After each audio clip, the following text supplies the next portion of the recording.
はい、石川正義です。前回練り込みパイ、パートブリゼというね、生地を仕込んだので、今回はそれを使ってキッシュロレーヌを作っていきたいと思います。このチャンネルで初めての塩味ですね。今回ですね、使う方は高さ 4.5 センチの深めで中身をね、いっぱい入れられるような型を使っていきます。では仕込んで伸ばしておいた生地を型に敷き込んでいきます。生地のここまでの工程は以前アップした動画のリンクを貼っておきますので、そちらをご参考にしてください。冷蔵庫で解凍した生地をもちろんこのまま敷き込んでいってもいいんですけども、型に対して生地があまりにも大きいと敷き込みにくくなってしまうので、型より少し大きい程度に切ってから敷き込んでいきます。型の直径と高さをカバーできる大きさにしていきます。では敷き込んでいきますね。敷き込んでいく時の生地は冷たいんだけど自由に曲がるっていう状態の生地を敷き込んでいきます。まずは大きい波を作りながら生地を型の中に入れていきます。ひとまず型の中に入ったら、そこの角に合うように生地を一度折り曲げてから角に合わせていきます。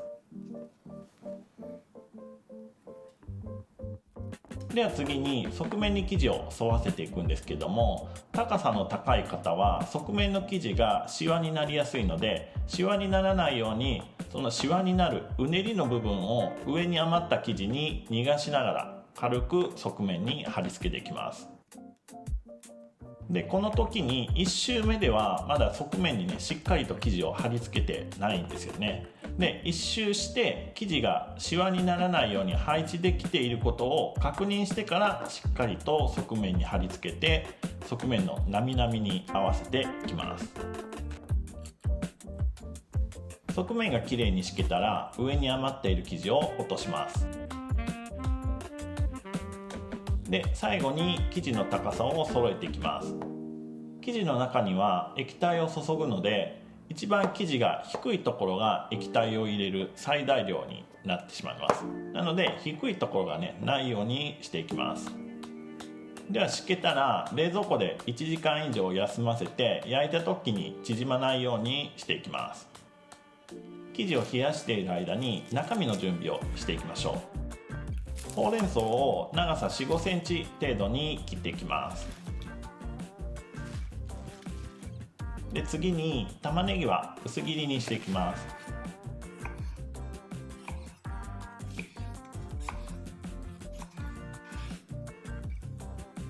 ベーコンは短冊切りでもいいと思います。僕は今回キューブ型に切っていきます。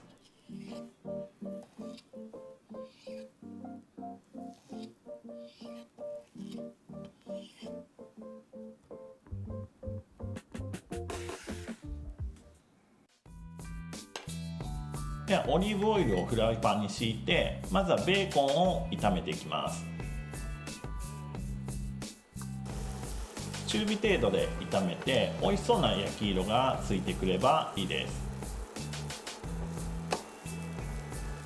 もしベーコンの塩がきついなと感じる方は、網に広げたベーコンにお湯をかけるなどして少し塩抜きをしてから炒めてもいいかもしれません。塩をきついまま使うなら少し小さめにカットした方がいいのではないかなと思います。ではベーコンがいい色に色づいたら一度揚げて、でそのベーコンを炒めた油が残っているところで玉ねぎを炒めていきます。炒めながらその油を吸わせてベーコンのうまみを玉ねぎにも移していきます。キッシュには入れる具材によってたくさんの種類がありまして、その地方地方の名産品を入れたものがそれぞれ何々風って呼ばれます。キッシュロレーヌという名前なんですけども、ベーコンとチーズが入っていたらロレーヌ風となります。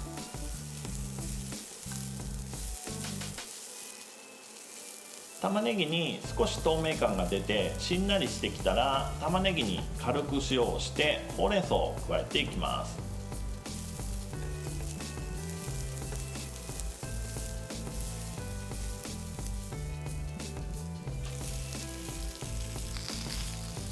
でほうれん草にも塩をして、ほうれん草も少ししんなりするまで一緒に炒めていきます。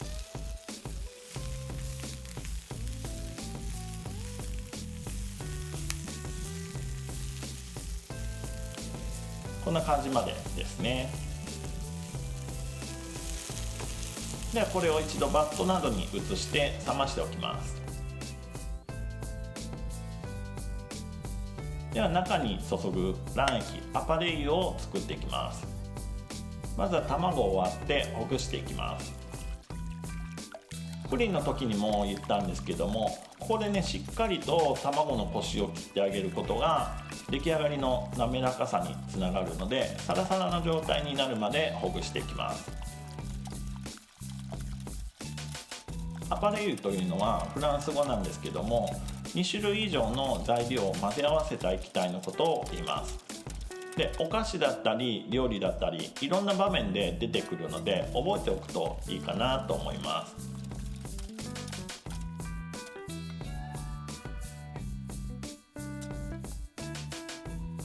では卵が十分にほぐれたら、生クリームと牛乳、それと卵や乳製品の臭み消しにナツメグを加えて混ぜていきます。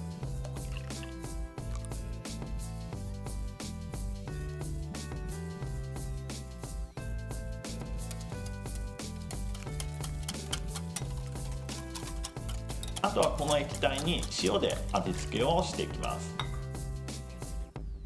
後でベーコンやチーズと合わせるので、控えめな塩味にしておいた方がいいと思います。で味見をする際は塩がしっかりと溶けてから味見をするようにしてください。で味付けもしっかりとできたら、細かい通しでこして滑らかな液体にしていきます。ではグリュイエールチーズをすりおろしていきます。後で型に具材を入れながら直接すりおろしていただいても大丈夫です。基本的にキッシュで使うチーズはこのグリュイエールチーズなんですけども、お手持ちのお好きなチーズに変えていただいても全然いいかなと思います。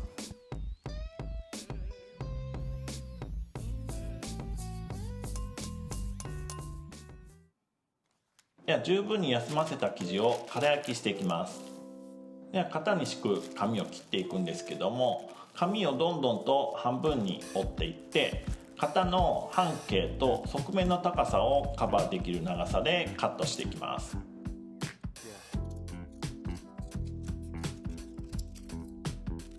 側面に合わせるために切り込みを入れていきます。側面の高さが高い型だと切り込みを入れる長さも長くなっていきます。生地に型紙を中心から合わせて生地に敷きます。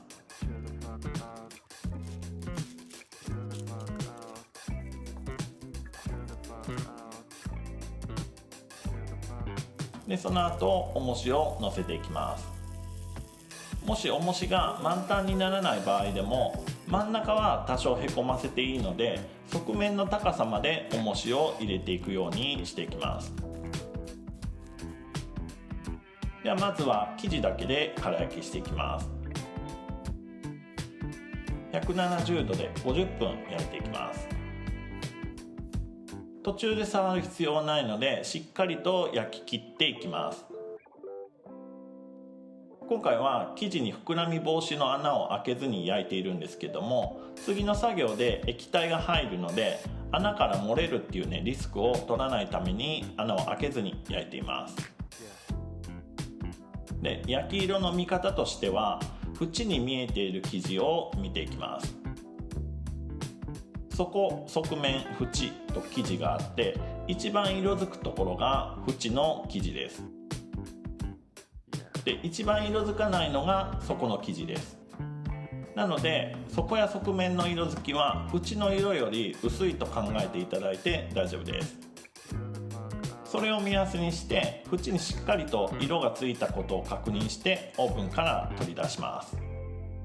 重しを取り出してそこの中心までしっかりと美味しそうな色に色づいているか確認します。もしこの段階で色がしっかりついていなかったらもう一度紙を敷いて重しを入れて焼けば大丈夫です。では型が手で触れる程度の温度になったら具材を入れていきます。まずは野菜を半分入れます。この時に中心は少しスペースを空けるようにしていきます。後でカットする時にきれいにカットしやすくするためですね。次にベーコンを半分入れていきます。これも周りに広げていきます。ここですりおろしていたチーズをまんべんなく広げていきます。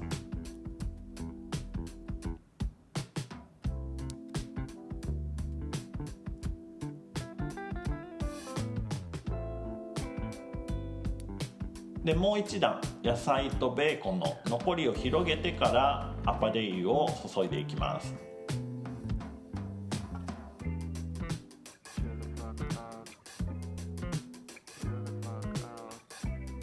この時に溢れない程度にできるだけたくさん入れてあげます。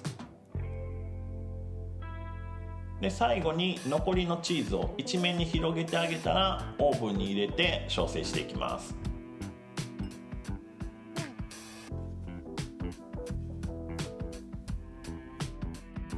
オーブンは140度か150度で45分程度かなと思います。表面に美味しそうな焼き色がつくまで焼いていきます。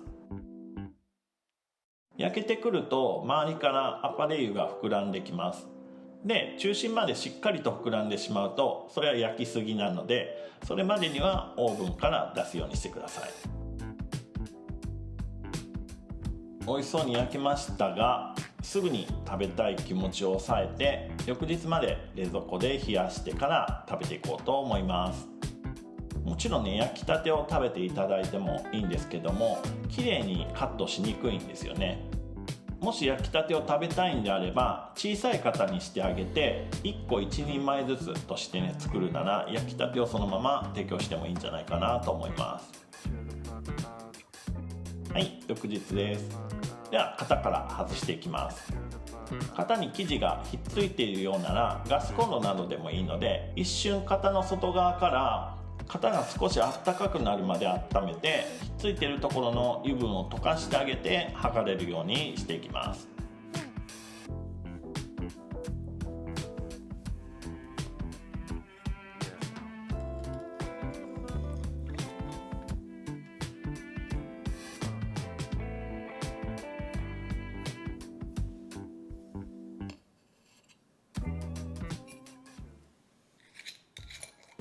では少しレンジアップしていただきたいと思います。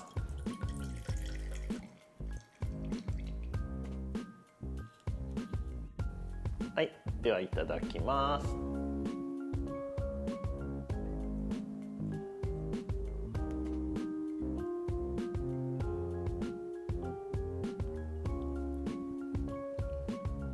これはめっちゃお酒に合うな。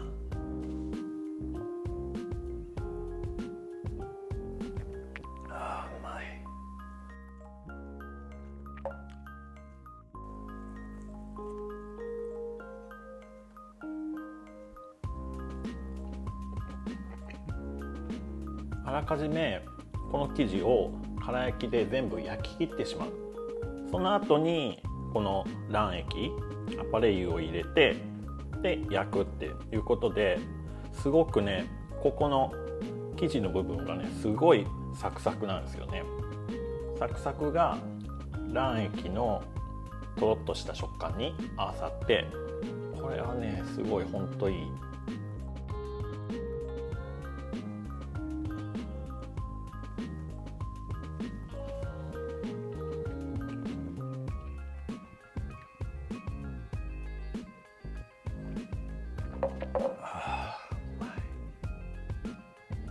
はい、ごちそうさまでした。